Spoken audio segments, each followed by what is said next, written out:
The days after that night seemed to stretch into infinity for Chief John. Every time he saw Mary, the familiar ache in his chest grew stronger. He found himself watching her more closely, noticing the small things, the way she tucked a strand of hair behind her ear as she focused on cleaning, the way her laughter rang out softly when the children told a joke, the way she always made sure everything was in order before she retired for the night. And every time he looked at her, he felt guilty. He felt like a traitor. Mary was nothing more than a housemaid, a caretaker for his children. She had her role, and he had his own responsibilities. He was a husband, at least, he used to be, and the vow he had made to Rose still clung to him, even though the bond between them had long since shattered. But what about his growing feelings for Mary? What did that mean? What was he supposed to do with the overwhelming pull toward her? Chief John couldn't keep his thoughts in check. At work, he would catch himself staring blankly at his paperwork, his mind drifting back to the moments he'd shared with Mary. When he closed his eyes, he could still hear her voice, calm and steady, guiding the children with a tenderness he hadn't seen from Rose in years. Her care wasn't forced. It wasn't out of obligation. It was natural, pure, and he had never realized just how deeply he had needed it. At home, he struggled to look at Rose without feeling a sense of frustration and regret. Every argument felt like an echo of the past, a past that seemed to slip further and further from his reach. She had abandoned him, and in doing so, she had left him to find comfort in the most unexpected of places, in the care and strength of the woman who had quietly taken over the role of mother to his children. His love for Mary was not a simple matter of attraction. It was complicated, tangled with guilt and longing, and clouded by his responsibilities as a father and a husband. He couldn't stop thinking about her, but he knew the consequences of acting on those feelings could tear his family apart. Rose, on the other hand, was becoming increasingly aware of the subtle shift in Chief John's behavior. It wasn't just the late nights, the detachment, or the cold silences that had started to define their interactions. It was the way his eyes lingered on Mary when she entered the room, the way he spoke with her more warmly than he ever did with her. Rose had grown accustomed to the idea that their marriage was fading. But now, there was something different, a tension she could no longer ignore. She knew, deep down, that Chief John wasn't just upset with her, there was something, or rather, someone else. She tried to confront him one evening when he came home late. His brief, distracted responses only fueled her suspicion. "John," Rose began, trying to keep her voice steady, "you've been different lately. What's going on with you? And don't tell me it's nothing." He froze for a moment, avoiding her gaze. He was caught, trapped in his own guilt. "I'm just tired, Rose," he said, his voice distant. "I've been focusing on the kids, on the house, trying to keep everything together." Rose coughed, crossing her arms. "Is that what you're calling it now? Just tired?" "You've been more than distant, John. I can see it. I know you're up to something. If you think I haven't noticed how you look at her, Mary, I'm not that blind." Her words struck him like a slap, but they were true. He had been looking at Mary differently, and there was no way to deny it. "You don't understand, Rose," he muttered, feeling the weight of his shame pressing against him. "I've tried. I've really tried, but I can't pretend anymore. This isn't working. And I can't keep ignoring what I feel." The next few days were the hardest for Chief John. Every time he saw Mary, he felt a sense of longing that gnawed at him, pulling him in two different directions. His mind would race with the consequences of even allowing himself to feel this way. He had made vows to Rose, to his children, to his family. How could he betray that trust? But then he'd look at Mary, and the world would feel right again. She had become the quiet, stable force in his life, the one person who genuinely cared for him and his children without expectations, without strings attached. She made him feel understood, seen in a way Rose no longer did. It wasn't just physical attraction. No, it was deeper than that. He respected Mary. He admired her. She had qualities that he now realized he had been longing for in his marriage, qualities Rose had once had, but had long since abandoned. One evening, Chief John found himself sitting alone in the study, staring at the framed photo of him and Rose from their wedding day. He traced the edge of the glass frame with his finger, reflecting on the love they had once shared. But that love felt like a distant memory now, like something he couldn't even recognize. The thought of Mary filled his mind again.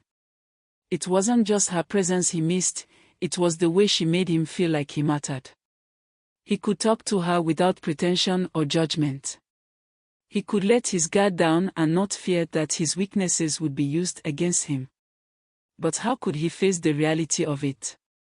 How could he make a choice between his vows to Rose, the mother of his children, and the feelings he couldn't shake for Mary? Mary, meanwhile, had noticed the subtle changes in Chief John's behavior, but she remained silent.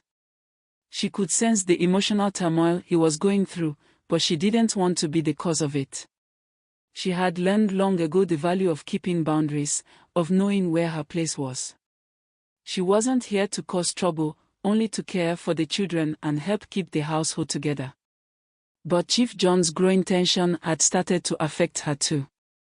She found herself second-guessing every interaction, wondering if she was somehow contributing to the strain in the household. Her feelings for him, though buried deep, began to surface in small moments, a lingering glance, a quiet smile exchanged across the room. She, too, was caught in the delicate web of emotions, unsure of how to navigate her own heart. The unspoken tension was becoming unbearable for both of them. Rose had always prided herself on being able to sense when something was amiss. She had long since learned to read people, especially John. Despite her dismissive attitude toward their marriage in recent months, a part of her always stayed alert to shifts in his behavior. She could sense the distance growing between them, but she had told herself that it was just a phase, that he would snap out of it. However, she couldn't ignore the growing unease that had settled deep within her. It wasn't just the cold silences, the late nights, or the withdrawal of affection. It was her. Mary. It started with little things, tiny details that Rose couldn't explain away. She had noticed how much more attention John was giving to Mary. It wasn't just about the household chores or the kids anymore. He was treating Mary with a softness that she hadn't seen from him in years. The way he would thank her with genuine warmth, the way he would ask about her day as if it mattered, the way his eyes lingered on her when she spoke, these were things she had once craved from him but hadn't received in a long time. At first, Rose chalked it up to guilt. Maybe he was just grateful for the way Mary had stepped in and taken care of the family while she had been absent. After all, she had seen how Mary treated the children, how she respected John, and how the house was always spotless whenever John returned home. But the more Rose observed, the more it became clear, it wasn't just gratitude. There was something else in his eyes, something she recognized but had refused to admit to herself. The breaking point came one evening when Rose had planned to return home early. She had spent the evening out with some friends, but something had felt off. It wasn't just the nagging feeling that John was angry with her, it was an annoying feeling that something deeper was going on. So, she decided to take an earlier cab home, hoping to catch him before he could retreat into his study again. When she walked through the door, the first thing she noticed was the quiet. The children were already in bed, the lights in the living room were dimmed, and John was sitting on the couch, looking out the window with a faraway expression on his face. Mary was in the kitchen, cleaning up after dinner. Rose's eyes narrowed as she watched her husband. There was something about the way he looked, something vulnerable, something distant, that made her heart twist. It was as if he were somewhere else, and not just physically. He seemed lost in thought, and that thought seemed to be Mary. That's when it hit her. Rose's breath hitched as the realization took root in her chest. She had known all along that their marriage was unraveling, but she had refused to accept that the cause was someone else. Now it was so painfully clear. John's attention, his affection, his time, all of it was being redirected to Mary. The heat of anger surged through her, but she pushed it down, determined to confront him calmly. She walked toward the kitchen, her heels clicking sharply against the floor. Mary glanced up but quickly looked away, sensing the tension in the air. Rose didn't waste time with pleasantries. "John," she said, her voice low but steady, "we need to talk." John's head snapped toward her, his expression a mixture of surprise and guilt. He knew what was coming, but he couldn't avoid it any longer. "I'm not doing this anymore," Rose continued, her voice rising slightly. "I know what's going on, John. Don't pretend like I don't see it. You've been looking at her, Mary, like she's the solution to all your problems. What are you doing?" John felt the weight of her words settle on him, but he said nothing at first. His mind raced, his heart pounding in his chest. How could he explain this? How could he admit what he was feeling when everything was so complicated?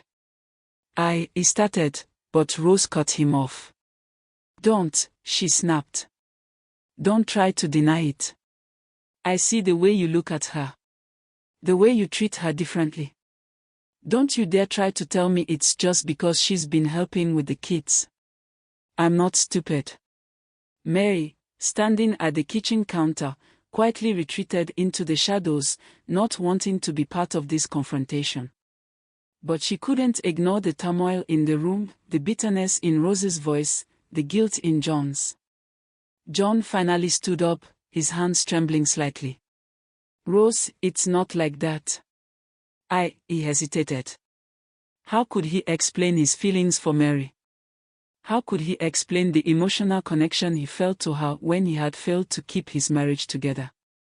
But before he could speak again, Rose's voice cracked. "It's always been like that, hasn't it? I've seen the way you've ignored me. The way you've distanced yourself. And now I know why." Her face twisted in pain. "You're in love with her, aren't you?"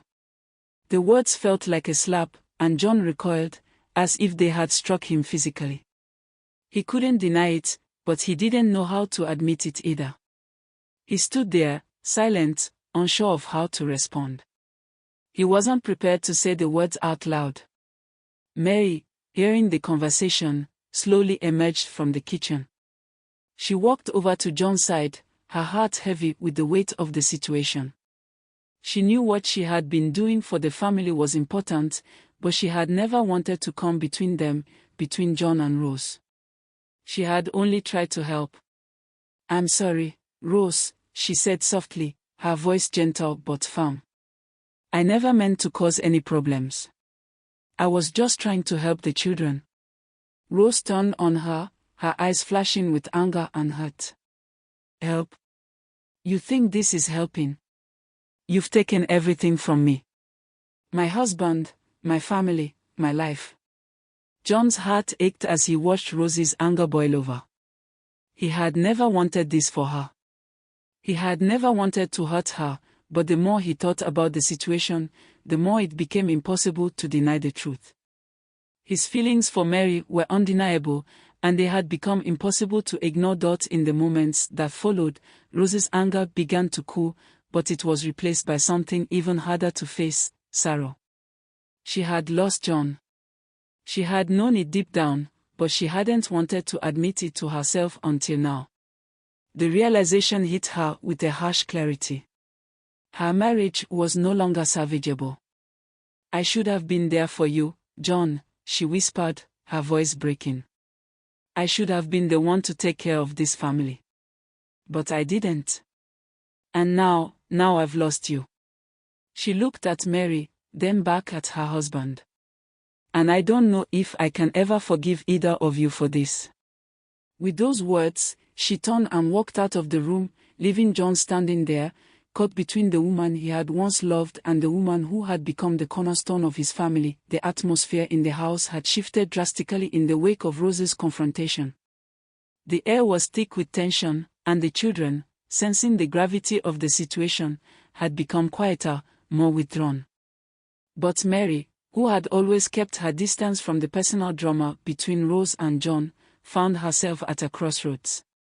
The truth had come out. She could no longer ignore the way Chief John looked at her, the unspoken emotions that had been simmering beneath the surface for months. Now, everything felt too complicated. Too risky. Mary had always prided herself on maintaining a professional distance. She had been hired to care for the children and manage the household, not to become entangled in the web of her employer's personal life. But now, her very presence in the house seemed to threaten the fragile threads that held everything together. She had given so much of herself to this family, and yet, she could feel the growing strain of her own desires, her own feelings. But no matter how much she tried to suppress it, she felt an overwhelming urge to walk away, to escape the confusion and guilt. She needed to leave, for her own sanity and to preserve whatever dignity she had left. One afternoon, Mary found herself in the kitchen, wiping down the counters with an air of finality. Her heart was heavy, but she knew it was the right thing to do. She couldn't stay in a place where emotions ran rampant, where the lines between employer and employee were so blurred. She had packed her bags quietly, without anyone noticing, hoping to leave without a scene. But as she was about to walk out the door, she was stopped. "Mary." The voice was low, urgent, and unmistakable. She froze. Slowly, she turned to face Chief John, who stood at the doorway, his posture rigid but his eyes desperate. "I need to talk to you," he said, stepping closer, his tone softer now. Mary's heart raced, a wave of unease flooding through her. She had no intention of speaking with him, especially not after everything that had happened. But she knew she couldn't walk out without hearing what he had to say. "I'm begging you," John said, his voice strained, "please don't leave." Mary's chest tightened as she looked at him, his expression pleading, almost broken. She could see the conflict in his eyes, the guilt, the desire, the sense of helplessness. It was too much for her, too heavy for her heart to bear. "I don't belong here anymore, Chief," she said quietly, trying to steady her shaking voice. "I can't stay in this situation. I need to move on." John took a step forward, his eyes never leaving hers. "No, Mary. You can't leave. You're a part of this family now, whether you like it or not. I need you. The children need you." She shook her head, the words catching in her throat. "But I can't be here, not with everything that's happening between you and Rose. It's too much, John. I can't be the one holding everything together when it's falling apart." John's eyes hardened with a determination that startled her. "I don't care about Rose anymore. I would rather divorce her than lose you." Mary's eyes widened, a rush of disbelief and guilt flooding through her. "John, you're married. You can't just throw everything away because of me. I'm not the answer to your problems." "I know that," John said, his voice low but firm. "But I need you. I need your strength, your support. You've been here for me in ways no one else has. And I can't just let you go, Mary. Please, stay. I promise I'll protect you. I'll make sure you never feel like this is a burden again." Mary felt her resolve cracking. She could hear the desperation in his voice, feel the sincerity in his words. But deep down, she knew this wasn't right. She wasn't some answer to John's emotional turmoil. She was just the woman who had tried to hold things together, tried to make their fractured family work. She sighed, running a hand through her hair, exhausted from the weight of it all. "John, I can't stay out of duty. I can't stay because you need me. I need to know that I'm more than that, that I'm not just a replacement for the love you've lost. John's gaze softened, and he stepped closer. He reached out, gently taking her hand in his grip firm and reassuring. I can't promise everything will be perfect. I know I've made mistakes. But I swear to you, Mary, I will never let you feel alone again. You don't have to carry the weight of this house on your shoulders. I'll make things right, somehow. Torn between the desire to protect her own heart and the pull of John's words, Mary's eyes filled with tears she hadn't expected. She had never imagined this situation would become so complicated, so emotionally charged. I don't want to be the cause of your family's destruction, she whispered, her voice thick with emotion. I don't want to tear you apart. John's face twisted with pain. You're not. Rose and I are already broken. This isn't about us anymore. This is about you and me keeping this family together. Mary bit her lip, unsure of what to say, unsure of what was right. She wanted to walk away. She wanted to escape the confusion, the guilt, the feelings she couldn't even fully understand herself. But she also couldn't ignore the fact that John had become someone she could no longer disregard. His promises, his genuine care, were tempting. But was she ready to bear the consequences? I'll stay, she finally said, her voice barely above a whisper. But only because the children need me. Only because the house needs someone to keep it together. But I don't know what this is, John. I don't know what it means. I understand, he replied softly, a trace of relief crossing his face. I don't expect anything from you. I just need you to stay. Please.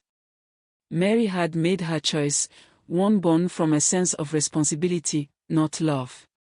But as she continued to care for the children and manage the household, the strain of keeping her feelings for John buried deep inside became almost unbearable. Every smile, every small gesture of kindness from him felt like a reminder of the fragile line she was walking. John, on the other hand, struggled with his own internal battle. He couldn't let go of Mary, couldn't ignore the feelings that had taken root in his heart.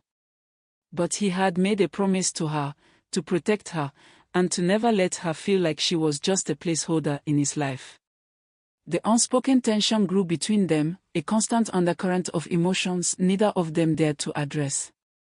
But no matter how hard they tried to maintain distance, it was clear that neither of them could escape the consequences of the decision they had made. Rose had always been used to being in control.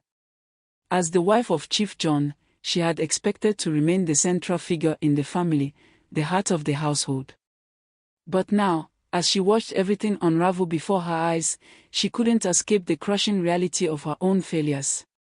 It was too late to go back and undo the damage she had done.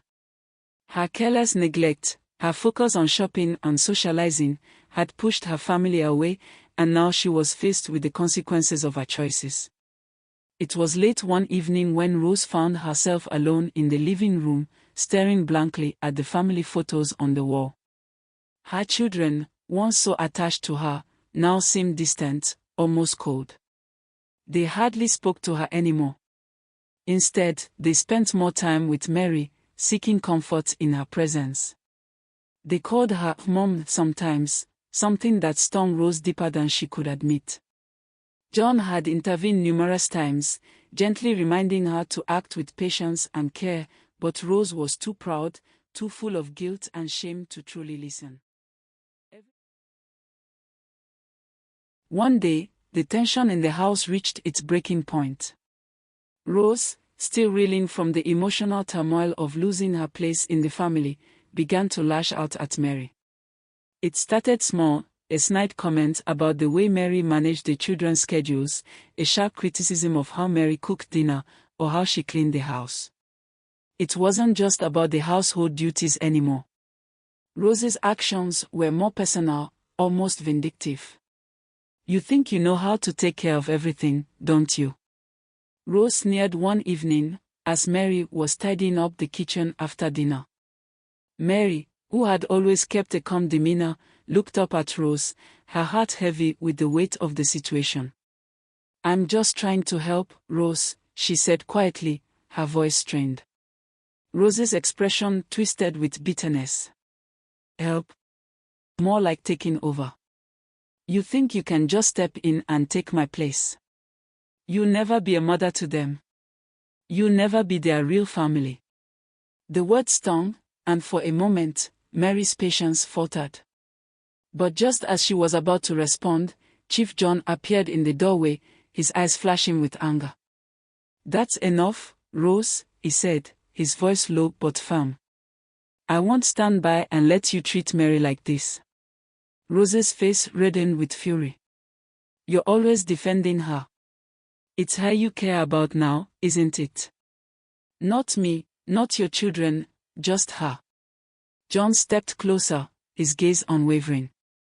"I care about all of you, Rose. But this," he gestured between them, "is not how a family works. You've neglected your role as a mother and wife for so long, and now you're turning on the one person who's been trying to keep this family together. If you want things to change, it starts with you." The weight of John's words hit Rose like a physical blow. She had never seen him like this before. His anger wasn't directed at her because of their disagreements, it was about how her actions had harmed their family. The truth was undeniable. As time passed, the chasm between Rose and her children grew wider. They began to see Mary not just as a caretaker, but as a source of stability, compassion, and love. Mary had shown them the love their mother had neglected to give. She listened to their troubles, helped with their homework, and always treated them with respect. Slowly but surely, the children started to look to Mary for guidance and comfort, seeking her out instead of Rose. One evening, Joel and Jennifer sat together in the living room, quietly chatting. Rose overheard them from the hallway, their words cutting through her like a knife. "Do you think Mom will ever get better?" Jennifer asked, her voice tinged with sadness. Joel shrugged. "I don't know. But I think Mary is like a mom to us now." The words echoed in Rose's mind, their weight more suffocating than anything she had ever experienced. Her children, the ones she had once held close, had chosen Mary over her. She had become a stranger to them. The tipping point came one night when Rose, overwhelmed by a mixture of guilt, jealousy, and resentment, lashed out at Mary one last time. Mary had just finished tucking the children into bed when Rose cornered her in the hallway, her voice dripping with venom. "You think you're so much better than me, don't you?" Rose sneered, her eyes burning with anger. "You've taken my husband, my children, everything. You're nothing but a replacement." Mary, who had endured so much from Rose, felt her patience snap. Her voice shook, but she spoke firmly. "I never wanted to replace you, Rose. I never wanted any of this. I've only been trying to help this family survive, help the children feel loved, and help John see what he's been missing. But I didn't come here to steal your life." Rose's lips trembled with anger and hurt, and she took a step forward, her face twisted in fury. "You've taken everything from me. You'll never be my children's mother. You'll never be good enough for him." John, who had been in his study, overheard the commotion and rushed to the hallway. His voice was commanding as he stepped between them, his body tense. "That's enough, Rose," he said, his tone cutting through the tension. "I won't let you speak to Mary like that. And I won't let you destroy this family." Rose stared at him, her eyes wide in disbelief. "You're choosing her over me," she whispered, her voice breaking.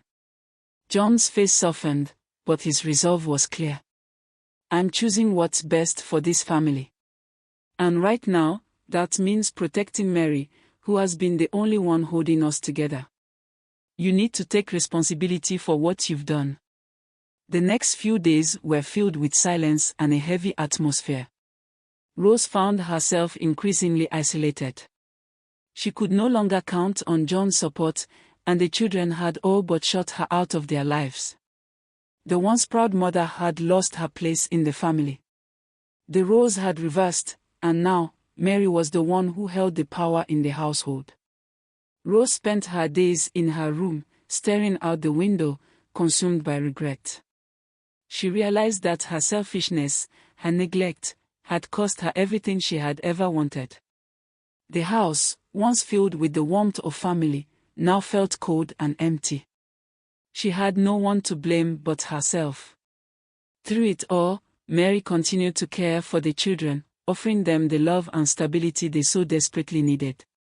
She never sought revenge on Rose, never wished to destroy her. But she did her best to fill the gap Rose had left, offering the children a sense of normalcy in the midst of chaos. As for John, his feelings for Mary had only deepened, but he knew he couldn't force her into a situation she wasn't ready for. He had promised to protect her, and he intended to do just that. In time, he hoped Mary would find her own way, her own place in this fractured family. But for now, he was grateful for her strength and dedication. And Rose, now living in the consequences of her choices, was left to confront the painful truth: her actions had destroyed the very thing she had once taken for granted. Her family had moved on without her, and the person she had once looked down upon, Mary, had become the heart of their home. The tension in the household had reached its peak. After months of watching Rose's behavior spiral out of control, Chief John finally made the decision he had been avoiding for far too long. Rose had pushed him away, undermined his authority as a father, and distanced herself from the children in ways he could no longer tolerate. His patience, already stretched thin, snapped like a taut string under pressure. One evening, after a particularly heated argument in which Rose insulted both him and Mary in front of the children, John made up his mind. His heart was heavy, but his resolve was unshakable. He stood in the doorway of their bedroom, facing Rose with a look of cold determination. "Rose," he began, his voice steady but final, "I can't do this anymore. I've tried, I really have. But you've made it impossible for this family to function. I can't watch you destroy us any longer. I'm asking you to leave." Rose's face turned white. Her eyes widened in shock, and for a moment, she stood frozen, unable to comprehend the gravity of his words. What do you mean?" she stammered, her voice trembling with disbelief. "You can't be serious. We've been married for years, John. You can't just throw me out like this." John's expression didn't change. "I'm not throwing you out, Rose. You've already left us in so many ways. You've neglected the children, you've turned this house into a battleground, and you've failed as a wife. I've given you every opportunity to change, but you refuse to see it. I've made my decision." Rose was stunned, her mind reeling from the impact of his words. For a long time, she had taken John's presence for granted, believing that no matter how bad things got, he would never leave her. But now, in her moment of desperation, she realized how wrong she had been. She immediately called her parents, her voice breaking as she explained the situation. Her mother, a woman of authority and sharp words, arrived the next day, her face set in a grim expression. Rose's father followed, though he remained quieter, watching the scene unfold with a disapproving gaze. When they arrived at the house, John met them in the living room. His demeanor was cold and unyielding, and he didn't even bother to offer them a seat. "John, this is madness," Rose's mother said, her voice harsh. "You can't just expel your wife like this. You have children to think about. You've built a life together, this is not how you fix things." "I'm not fixing things, Mrs. Blackwell," John replied, his tone firm. "I'm ending them. Rose has made it clear she doesn't want to be part of this family anymore, and frankly, I'm done trying to make it work. I can't keep holding her up while she drags us all down." Rose's mother's eyes flared with anger. "You've been a fool, John. You let that woman take over your home, and now you've decided to abandon your wife for her. This is ridiculous. You'll regret this decision. Rose stood behind her mother, trying to support her, but she was crushed beneath the weight of her own guilt. She had never imagined it would come to this.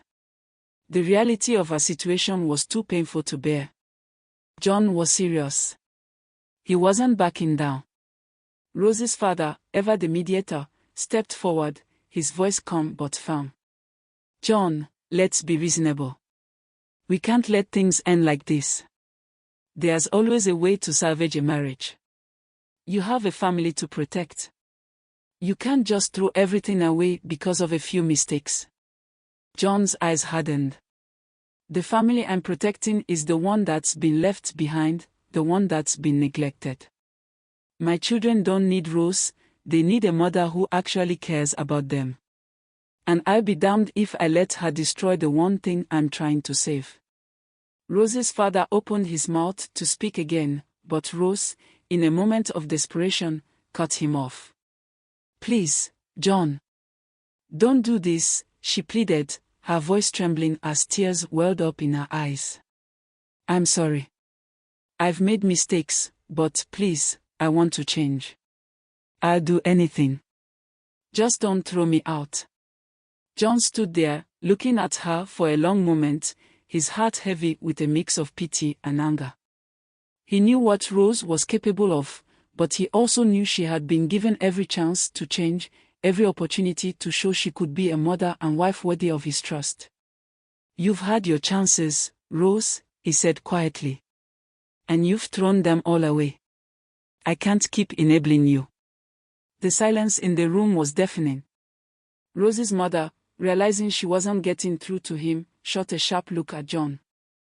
You'll regret this, John. You'll lose everything. I hope you're prepared for that. That evening, after her parents had left, Rose sat in the empty living room, staring at the walls as if the answers were hidden within them. She had fought for so long to keep control, to keep her place in this family, but now it seemed like everything was slipping through her fingers. Meanwhile, the children, who had been listening from upstairs, had come to their own conclusions.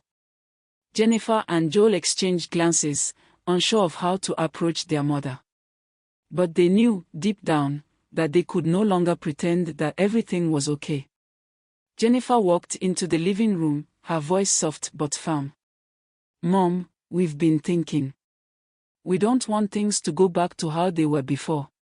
We can't just forget everything, and we can't keep living like this. Joel nodded in agreement. Mary's been more of a mother to us than you've been for a long time. And we don't want to be stuck in the middle anymore. Rose's heart sank as she listened to their words. Her children were no longer the innocent little ones who needed her, now, they had made their choice. And that choice was not her. As the days passed, John made arrangements for Rose to leave the house. He consulted a lawyer, filed for divorce, and started preparing a life without her. The house, which had once been filled with tension and anger, began to feel like a place of peace again.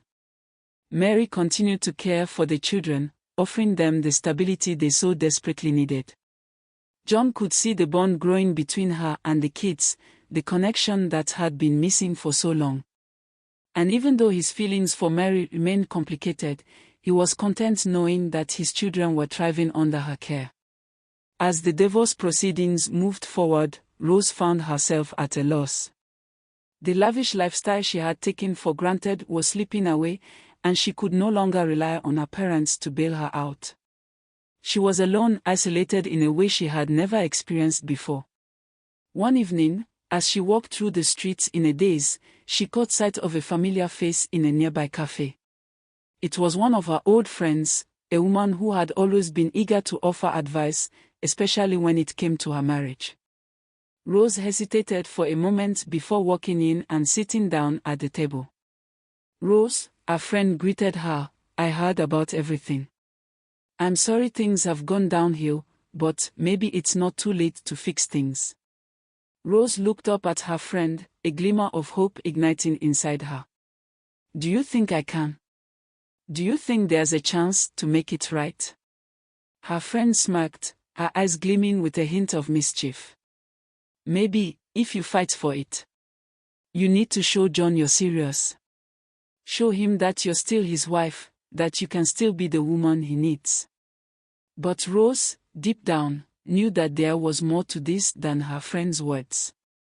It wasn't about fighting for John, it was about facing the truth of who she had become, and whether she was even capable of change. The real battle was within her own heart. As time passed, John and Mary's connection deepened. Initially, it had been born out of necessity.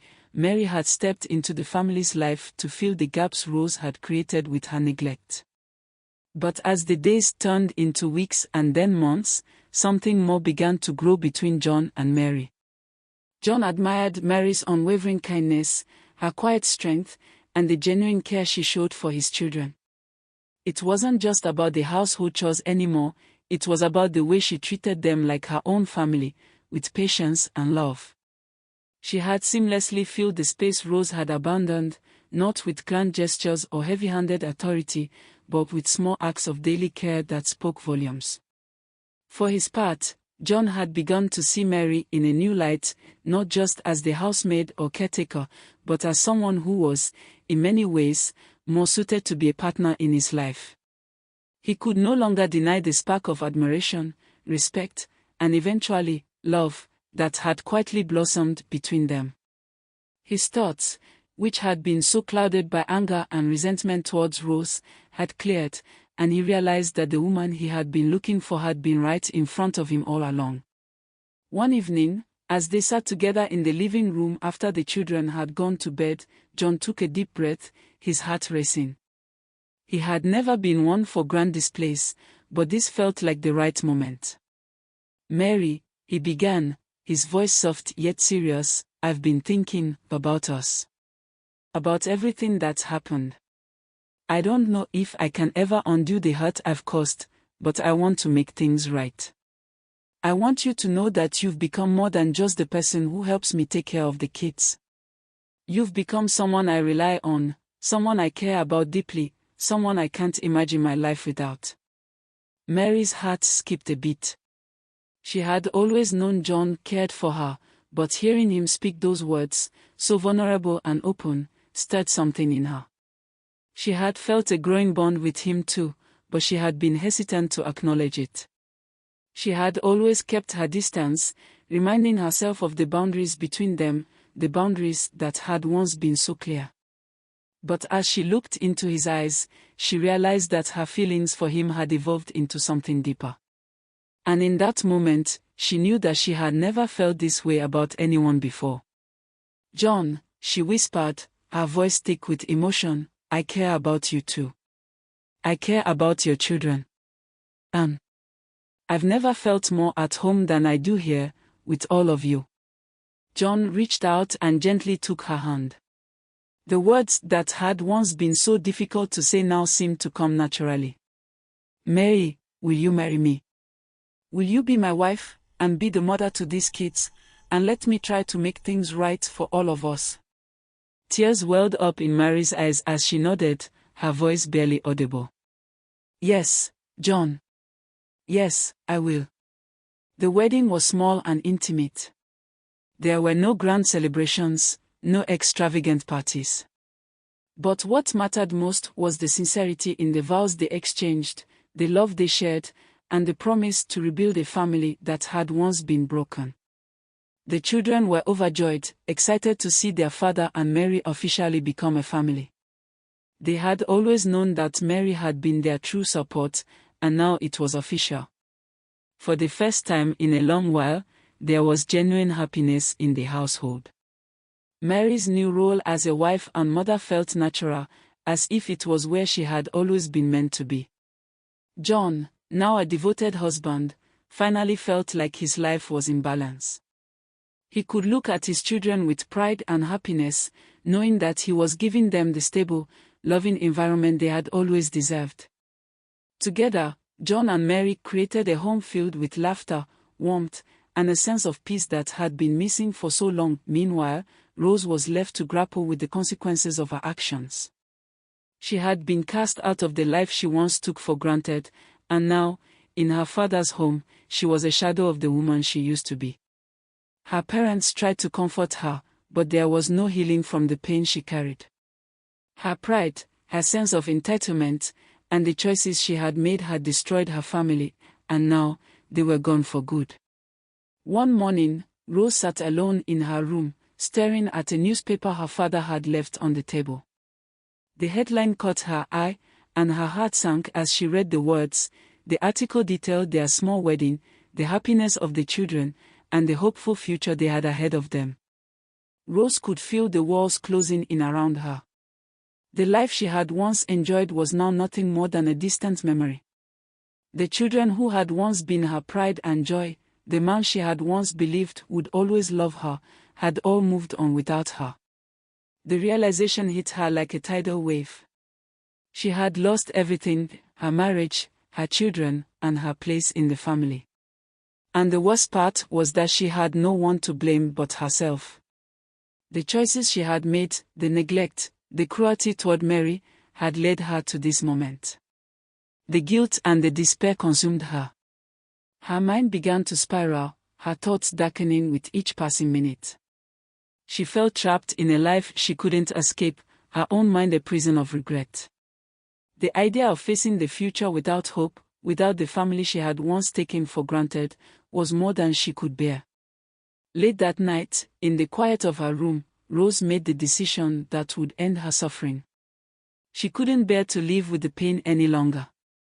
She couldn't bear to see the success and happiness of the family she had once been a part of. As she stood by the window, looking out at the moonlit night, she took a final, desperate step to end the torment that had haunted her. Her parents, unaware of her inner turmoil, woke the next morning to a silence that felt heavier than it should. It wasn't until they found Rose's lifeless body that the full weight of the tragedy struck. Their daughter, broken by the consequences of her actions, had taken her own life, unable to cope with the wreckage she had caused. The news of Rose's death spread quickly, but the family John and Mary had built remained unshaken. The sadness of Rose's end cast a brief shadow, but it did not break the peace they had found. John and Mary, now fully committed to one another and their children, continued to grow together, their bond stronger than ever. In the end, they had found happiness, true happiness, after a long, painful journey. They had built a family out of the pieces that had once been shattered, and nothing, not even the dark shadow of Rose's life and death, could take that away from them. The news of Rose's passing had shaken the household. Despite her flaws, she was still their mother, and the children, Joel and Jennifer, mourned in their own way. For a few days, the house was filled with a heavy silence. Joel would sit quietly in the corner of his room, staring at old family photos, while Jennifer would cling to Mary, seeking comfort in her warm embrace. Mary, understanding their pain, never rushed them to move on. She allowed them to grieve, comforting them with soothing words, holding them close when they cried, and letting them express their emotions without judgment. Even Chief John, despite his past resentment toward Rose, was patient with his children's grief. He encouraged them to talk about their feelings and reassured them that it was okay to miss their mother. But as days turned into weeks, the sadness began to fade. Rose had not been a very present mother in their lives, and soon, the children realized that what they had lost was more of an idea than a real presence. They found it easier to move forward, especially with Mary there to nurture them. Mary had always been the one taking care of Joel and Jennifer, but now, she was doing so as their mother, not just as a caretaker. She didn't try to replace Rose but instead created a new kind of bond with them, one built on genuine love and attention. She made sure to keep them engaged, filling their days with joy and warmth. She helped them with their homework, told them bedtime stories, and prepared their favorite meals. The house, once filled with tension and neglect, was now a place of laughter and comfort. "Mary, can I call you Mom?" Jennifer asked one evening as they sat in the living room, playing a board game. Mary's heart swelled with emotion. She knew this moment might come, but she had never wanted to force it. "Only if you truly want to," she said gently. Joel, who had been silent for a while, nodded. "We do. You've been more of a mother to us than she ever was." Tears welled up in Mary's eyes as she pulled them both into a warm embrace. Chief John, who had been observing quietly, felt his heart melt. His family was finally whole, with Rose gone and Mary fully stepping into her role as a wife and mother. The household underwent a transformation. Where there had once been disorder and neglect, there was now peace and warmth. John, who had always been a work-focused man, now made more time for his family. He had learned from his past mistakes and no longer left everything to his wife alone. He took the children out on weekends, attended their school events, and ensured that Mary never felt overburdened. Their home became a place of love, where everyone felt valued and cared for. Even the household staff, who had once tiptoed around Rose's moods, now felt at ease. The air was lighter, conversations flowed easily, and laughter echoed through the halls. Guests who visited noticed the difference and often commented on how much happier and healthier the family seemed. John, now wiser and more fulfilled, often looked at Mary with deep gratitude. She had not only saved his home from ruin but had also given him and his children a second chance at love and happiness. As the children grew older, they barely mentioned Rose. She had become a distant memory, a ghost from a past life that no longer held any weight. Their hearts now belonged to the mother who had truly raised them, the woman who had given them love, warmth, and a real home, Mary.